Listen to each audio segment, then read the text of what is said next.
جب مکان کا نقشہ بنواتے ہیں نا تو ہر چیز کو سامنے رکھتے ہیں کہ سونا کہاں ہے، مہمانوں کو کہاں سلانا ہے، بیڈ کہاں لگانے ہیں، ٹی وی کہاں رکھنی ہے، واش روم کہاں بنانا ہے، کچن کہاں بنانا ہے، ساری چیزیں نقشے میں آتی ہیں۔ اگر نہیں بناتے تو عبادت کے لیے ہم کمرہ نہیں بناتے۔ جس کو گھر کی مسجد کہا جاتا ہے وہ نہیں بناتے۔ کوئی سوچتا بھی نہیں ہے، کوئی مشورہ بھی نہیں دیتا، کوئی بتلاتا بھی نہیں ہے۔ کاش کہ ایک گھر ایسا ہوتا، ایک کمرہ ہمارے گھر میں ایسا ہوتا جس کو ہم گھر کی مسجد کہتے، اور وہ مسجد گھر کی ہوتی جو ہماری عبادت کے لیے ہوتی۔ ہماری ماں، ہماری بہن، ہماری بیٹی، ہماری بچیاں وہاں بیٹھ کر نماز بھی پڑھتی، اور ہم سنتیں اور نوافل بھی وہاں جا کر پڑھتے۔ وہاں قرآن کے نسخے پڑھے ہوتے تھے، گھر کی ہماری فیملی وہاں بیٹھ کر اللہ کے قرآن کی تلاوت کرتی، اور ہم بھی وہاں بیٹھ کر اللہ کے قرآن کی تلاوت کرتے۔ وہاں فضائل اعمال کی کتاب ہوتی، وہاں ہمارا تعلیم کا حلقہ ہوتا۔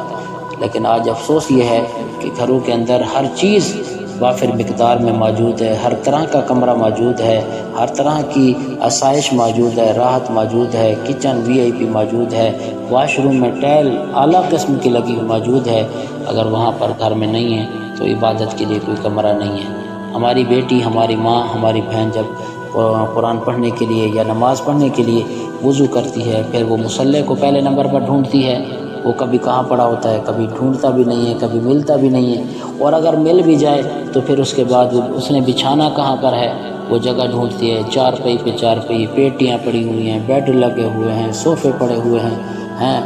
الماریاں پڑی ہوئی ہیں۔ وہ بیچاری کبھی مصلی ادھر لے کر جاتی ہے، کبھی اس کمرے میں لے جاتی ہے، کبھی کہاں کوئی بچے کھیل رہے ہیں، کبھی کوئی ٹی وی چلی ہوئی ہے، کبھی کوئی موبائل پہ گانا سن رہا ہے، اور کبھی کوئی شور کر رہے ہیں۔ اس بیچاری کو نماز پڑھنے کے لیے جگہ بھی نہیں ملتی۔ تو کاش ہمارے گھر کے اندر ہماری گھر کی مسجد ہوتی۔ اس کا حکم یہ نہیں ہے،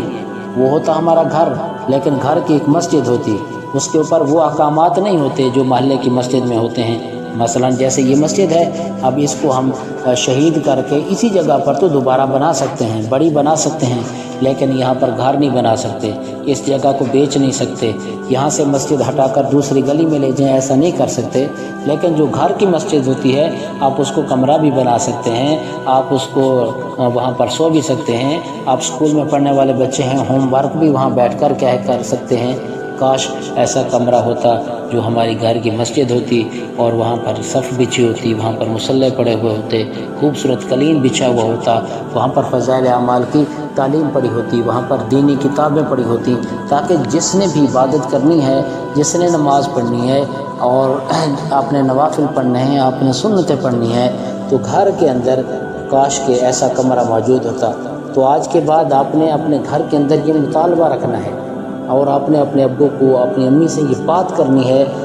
کہ ابو جی، ہمارے گھر میں ایک چھوٹا سا کمرہ، اس کو ہم عبادت کے لیے کیوں نہیں بناتے؟ کچن بنا دیا ہم نے، واش روم کا نقشہ بنا دیا، برآمدہ بنا دیا، سونے کے لیے کمرہ بنا دیا، بیٹھک بنا دی، بیڈ روم بنا دیے، ٹی وی روم بنا دیے، سب کچھ بنایا، عبادت کے لیے ہمارے پاس کوئی کمرہ بھی نہیں ہے۔ ایک مصلی کے لیے بھی جگہ ہم نے وہاں نہیں بنائی۔ خواتین گھروں میں اعتکاف میں بیٹھتی ہیں تو وہی کمرے کے اندر وہ اعتکاف بھی وہ بیٹھ سکتی ہیں، وہ گھر کی مسجد ہوتی ہے۔ تو اس لیے آج کے بعد آپ نے اپنے والد سے مطالبہ کرنا ہے اور زبردستی منوانا ہے، اور پھر آپ دیکھیں گے جب آپ نے ہوم ورک کرنا ہو اسی جگہ پر جا کر بیٹھ جائیں، اپنا ہوم ورک کریں، وہاں پر چٹائی بچھی ہوگی، وہاں مصلی پڑے ہوئے ہوں گے، وہاں صف بچھی ہوئی ہوگی، اور ہوم ورک کریں۔ پھر اس کے بعد اپنی کتابوں کو رکھ دیں، قرآن پڑھیں تو قرآن کا نسخہ اٹھائیں، اب نوافل پڑھنے کا دل کرتا ہے تو وہاں آپ نوافل بھی پڑھیں۔ تو اس لیے آپ کی والدہ، آپ کی بہنیں، آپ کی دادی، آپ کی نانی جب وہ نماز پڑھے گی تو اسی جگہ پر وہ آئے گی، اور وہاں کر مصلی اور صفیں، یعنی خوبصورت صف بچھی ہو، خوبصورت قلین ہو جس طرح مساجد میں ہوتا ہے، اور وہ بچھا ہوا ہو، وہاں پر جا کر وہ نوافل پڑھیں، وہ عبادت کریں، وہ دعا مانگیں، اللہ کا ذکر کرنے۔ اور جب یہ چیزیں ہوتی نہیں ہیں تو پہلے نمبر پر گھر والوں کو نماز پڑھنے کا جی نہیں کرتا، اگر کبھی جی کر لے پہلے مصلی ڈھونڈنا پڑتا ہے، پتہ بھی نہیں ہوتا کہ وہ کہاں پڑا ہوا ہے، کبھی کس چارپائی کے نیچے دیکھا، کبھی کس الماری میں دیکھا، کبھی پیٹی کے پیچھے دیکھا، وہ مصلی مل بھی جائے، جائے نماز مل بھی جائے، پھر جگہ نہیں ملتی کہ کہاں پر نماز پڑھنی ہے۔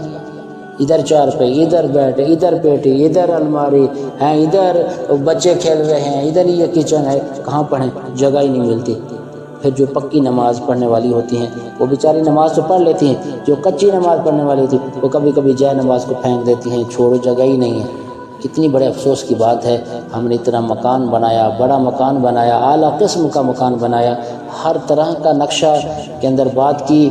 واش روم کی بھی، کچن کی بھی، سب چیزوں کی بات کی، لیکن بات نہیں کی تو عبادت کے لیے ایک چھوٹے سے کمرے کی بات نہیں کی۔ تو آپ سب نے یہ گھر کے اندر مطالبہ کرنا ہے، اپنی ماں کو، اپنے باپ کو، اپنے دادا کو، اپنے نانا کو، اپنی بہنوں کو، سب کے سامنے یہ مشورہ رکھنا ہے کہ ہم نے عبادت کے لیے ایک چھوٹا سا کمرہ بنانا ہے، اور اس کمرے کے اندر ہم بیٹھ کر اللہ کے قرآن کی تلاوت کریں گے، وہاں پر فضائل اعمال کی ہم تعلیم کریں گے، وہاں اجتماعی طور پر بیٹھ کر ہم اللہ کا ذکر کریں گے، وہاں بیٹھ کر ہم دعا کریں گے۔ تو سارے ساتھی اس بات کی کوشش کریں گے نا انشاءاللہ، ہیں اللہ جزاک خیر عطا فرمائے۔